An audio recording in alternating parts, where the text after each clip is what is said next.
Welcome back to Counterculture. I'm here with Pastor Mark. We're in the book of not Nehemiah. We're in the book of Galatians. Right. Chapter 2, verse 11. Starting in verse 11, right? It says this, but when Cephas, better known as Peter, came to Antioch, I opposed him to his face, because he stood condemned. For before certain men came from James, he was eating with the Gentiles. But when they came, he drew back and he separated himself, fearing the circumcision party. And the rest of the Jews acted hypocritically along with him, so that even Barnabas was led astray by their hypocrisy. But when I saw their conduct was not in step with the truth of the gospel, I said to Cephas before them all, if you, though a Jew, lives like a Gentile and not like a Jew, how can you force the Gentiles to live like Jews? So I was brought to this because you mentioned last time about being in a group of people praying, right? Yeah. And somebody prayed for you not to offend other people, right? And it immediately clicked in me because we were talking about the same concept on a Sunday night here down at the center, that there are times when someone says something that is absolutely incorrect in a group of people, right? And so we it's funny, they're praying for you not to offend, but then we're put up with a moment where we might have to offend, right? And my question is, are there times when we need to address something that is happening or has happened, right, amongst everybody? Right? Where somebody is praying something like that and we stop. Is there a time where we stop the prayer and say, yeah, that's not theologically correct, right? That's not a correct thing right there. Or do we let everybody take that and say amen to it and then bring them aside privately later on and go, oh, hey, maybe we shouldn't say that, right? Because again, we're seeing this a lot in churches. Divisive moments. Do we say to the person being divisive, stop right now, right? Do we say to the person who's gossiping about other people, right, that do we say stop, like do we stop things and deal with sin as they're happening, or do we just push it off? That is my question. Yes.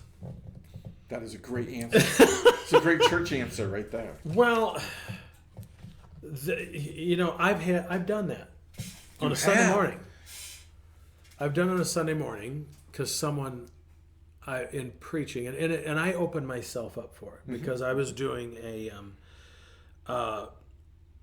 style of preaching where I was asking for feedback. Right. Okay, and I'm not going to get involved in that. And when I did, this person said something that was a Pandora's box. It actually did not have to do with what I was preaching. Okay. Or what we were talking about. And I just said to him, that is inappropriate. We're not talking about that right now, and we're not going to do that.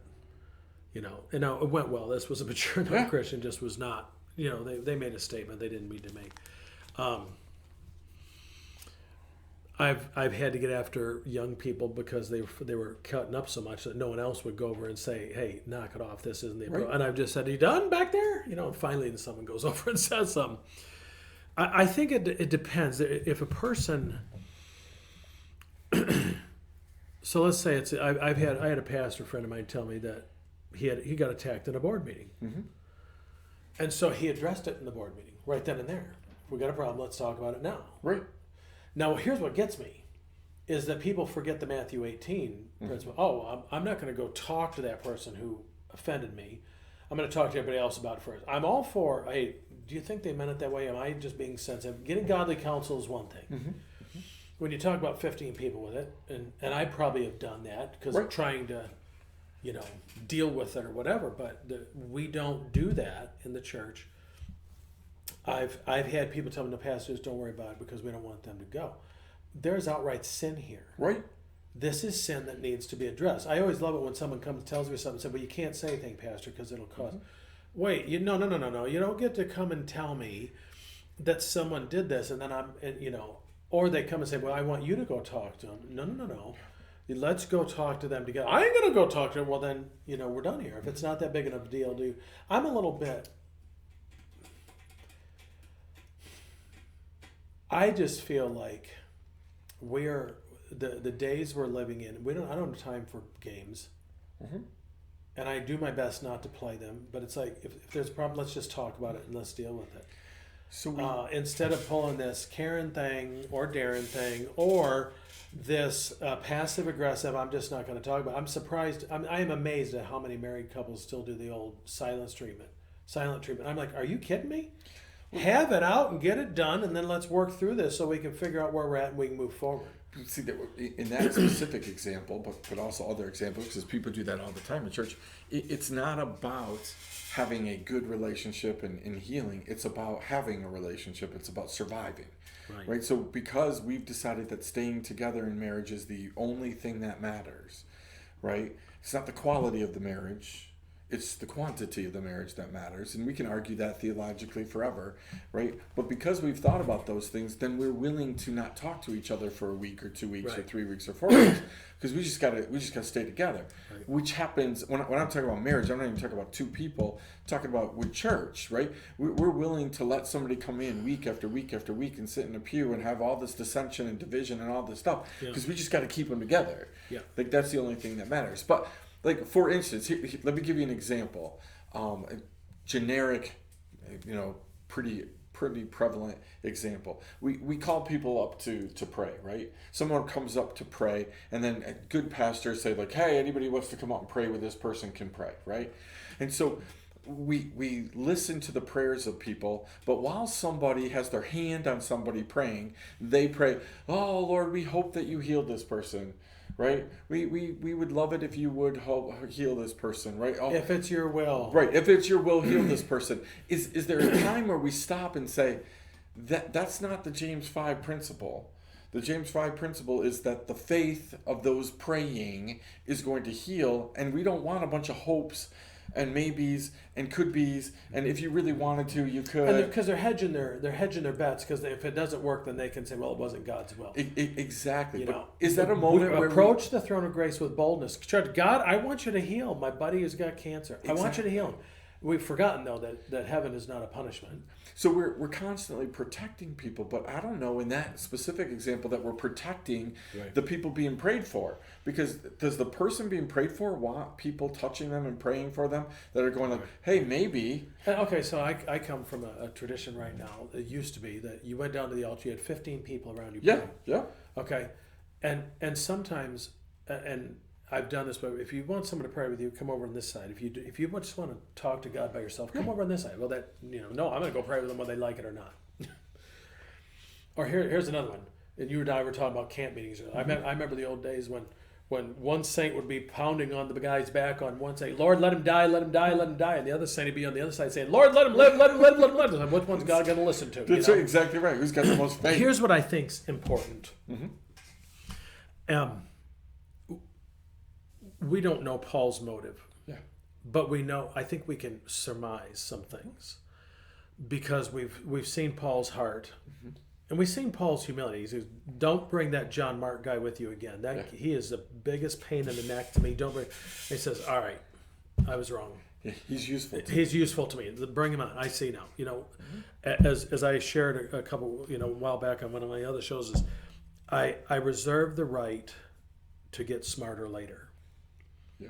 It's called growth. It's like there's this thing called humility. It says I don't have all the answers. So, and I get tired of the cliches and all the stuff that all someone's doing is regurgitating. They've never really thought through any bit of theology, which is done slowly, by the way. Here's what I think I think I'm going to just give Paul the benefit of the doubt here. I think Paul loves the church. He loves the Lord. He loves the church, not the building. They didn't have the buildings we do today. And I think he loves Peter. Yeah. If he didn't care about Peter, he wouldn't oppose him to his face. No, he'd done it behind his back. I have shared my congregation.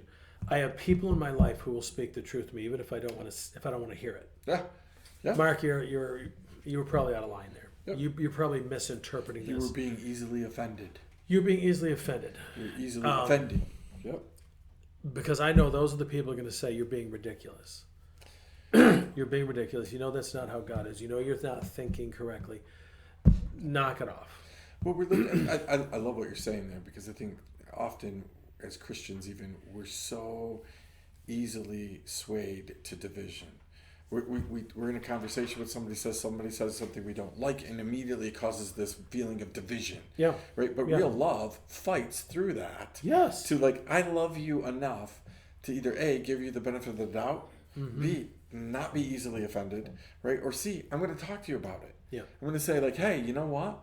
But what we see most of the time, like again, I think a lot of times we end up with people thinking that we okay something that we're not okayed with because we aren't dealing with it, right? So, and the Bible tells us that Saul stood and held the cloaks while Stephen's getting stoned. It doesn't say he threw a stone, but it says he held the cloaks, which is, hey, I approve of this, right? And I think I'm beginning to think more and more about that as I'm getting hit with the things that maybe look like I'm approving. Again, partly because we throw the Matthew 18 principle that says you can offend in public, but I have to discipline, right, or call you out in private. So when you do that, right, I think in my own life and in the people of others, like there have been moments where we publicly scourge somebody and then we privately go to them and say, hey, Mark, I'm sorry. Right? Like, I'm sorry we did that. We might not have handled it that right. But we never go back to the whole public that thinks still that we're at point A and that this is how we feel, right?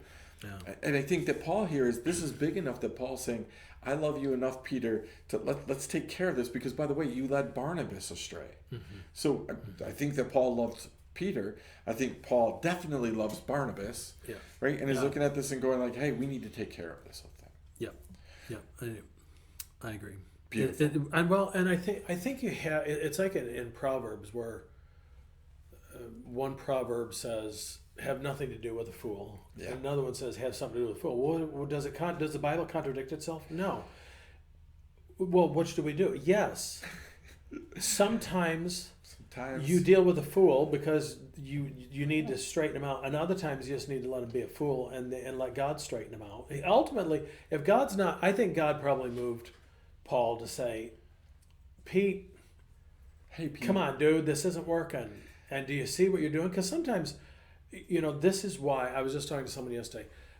My wife and I, she's a counselor, licensed mental health counselor. I've worked in some of that stuff myself. I do some counseling. Here's the thing: I get really frustrated when I am dealing with something. And I was talking to a buddy of mine who's also a psychologist, and I said, this is so frustrating. I said, I help people with this all the time. I said, how come I can't help myself? He says to me, he goes, you're not supposed to. That's right.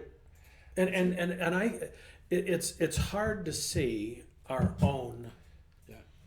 Yep. I don't want to say failings or failures. It's hard to see our own stuff sometimes. Our own weaknesses. Yes, we need, and sometimes I do need someone to say, Pastor, I think you're getting, now you and I both know we have congregations full of people that would love to correct us. And they don't want to be corrected themselves. And then as pastor, if you correct them, then they might leave the church, and you can't do that. Wait a minute here. Well, see, we get caught up also in who corrects us, right? Yeah. A fellow colleague can correct me, but somebody who's unlearned, yes. who's just been with Jesus, they can't correct Well, and here's the good one. What do we tell kids all the time at church? You need to apologize for what you said. Yeah. But then we adults can be mean and nasty to someone, and if the pastor goes and said, you need to apologize, and we said, oh, we leave the church. church. Well, pastor, you need, exactly, we're going to leave. Well, pastor didn't support me. Yeah. Well, pastor, I know. Here's what's interesting. I remember this back when I was in pastoring one of my other churches, and we had a missionary in for a faith promise. And I remember him sharing with us that wherever he was at, I don't remember where he was at on the field, and he said he was visiting this church, and it was an indigenous pastor. He was from there. Okay, I guess that's the word they use. I don't know what they use now. I can't say it. Anyway, he's talking about how this one sister gets up at prayer meeting and is talking about how this other sister has hurt her and everything else and wronged her, and we need to pray for her. And the pastor said, both of you, because the sister was sitting there. This other Christian lady was sitting there. And the pastor said, both of you, go back in the corner and work this out. And don't come back in here to pray until you have worked it out and you have reconciled. Andy, would that work in an American church? It wouldn't work in an American church. It worked for me in high school, but it wouldn't work in an American church. Yeah, it isn't going to work. Yeah. But so we have this demand that we put on children in the church. Yeah. to be good, and they're children. But we won't. But yet, are they Barnabases? Are they Barnabases? See now you're talking like me. Are they just mimicking, as Paul said, imitate me as I imitate Christ? Yeah. Yep. Are they seeing that? I think that's such an important. I think it's such an important concept, right? Again, we're never aware of who's listening, right? Oh my gosh. I think of how much bad theology is prayed during prayer circles and prayer moments, right? And it's really starting to get me to think, like, if I'm in a prayer circle before a Sunday morning service and a bunch of bad theology has just been prayed, right? Those people are leaving thinking I'm okay with that. Right. And so I think there's some discernment. You brought up a good point. Is it someone who's learned? Do I listen to them over someone who is not as learned but is filled with the Spirit? I think that is the key. I don't care. Are you filled with the Spirit? And because you have to do. And I think that's why one of the gifts of the Spirit is discernment of spirits. Yep. Because we have to understand: is this person doing this because, as I often talk to people, is it my stuff or is it theirs? Yeah. Are they doing this because they feel like they need to be important, that their own woundedness coming out, or do they really care about me, and are they trying to be somebody? I mean, there's so many factors that can go into stuff. Funny, I was sitting in a church service once as a kid, right? And one of the elders in our church did the whole money exchange in the offering plate. They put the money in, but they take out 10. They're looking to make change. Yeah. And bring out more than they put in. And I can remember my cousin who was sitting next to me saying, hey, how come they're not giving all to Jesus? Right? And again, the reason that came up was because this elder was just teaching our Sunday school class and told us about how we need to give it all to Jesus. Right? And so people are paying attention all the time, right? To what's being said and what's being done. And we need to make sure that we're making sure that we're protecting the whole body, not just one person, right? Because if the whole body sees something that is wrong, why isn't the whole body being dealt with, right? And I think that's what this is all about, right? Again, there was nothing personal as far. He didn't call Peter names, right? He just said, "Listen, hey, this what you're doing. Hey, hypocrite." That's right. It's a problem. Yeah. Right. So. And are we not supposed to, if we see a brother stumble, to restore them gently? Exactly. I don't. Now, one version says he opposed him to his face. Mm-hmm. When did we come with this idea that to oppose someone is to yell and scream? Everything does not have to be an argument. No. But sometimes we just agree to disagree. Yes. Right? But sometimes we look at somebody and say, "I love you enough to say, like, hey, I might have taken this wrong. I don't like it, but let's just fix this." Right? But we go home, we stew about it, we call 5 people, like you said, and and we talk about it, and then we go like, well, I have a right now. We're always looking for a right to be offended, and if 4 people agree with me and say, yeah, I would have taken it that way too, then we can stand on it, right? But because here would be a reconciling thing and a gracious thing. Andy, I don't know how you meant this, but when you said that, I felt this. That's how I take it. One of the things I try to teach people too is when you said that, Andy, you made me feel bad. Now I've given my power over my emotions to you. You made me feel that way. If I say, when you said that, I felt this. Did you mean it that way? Oh my goodness, Mark, no, I didn't mean it that way, but I can see why you would take it that way. Think of how fewer lunch table conversations after church there would be. And it goes on because then my wife has always maintained, if you want to know what's being said about the pastor, all you have to do is listen to the kids. Yep. That's exactly so that if you are a layman listening, do not talk about your pastor in front of your kids, because your kids will tell the pastor what you said. There you go. And we don't even have to ask them; they'll just freely give it, so the pastor can make improvements, and they will give it all too. So it'll be great. And there's something to say too, Andy, for how important is this? Yeah. Because if I can look at it and say, in the grand scheme of things, is this a cross I want to die in? No. There's a good topic. Right. All right, we'll leave it right there. Counter Culture. We'll see you next time.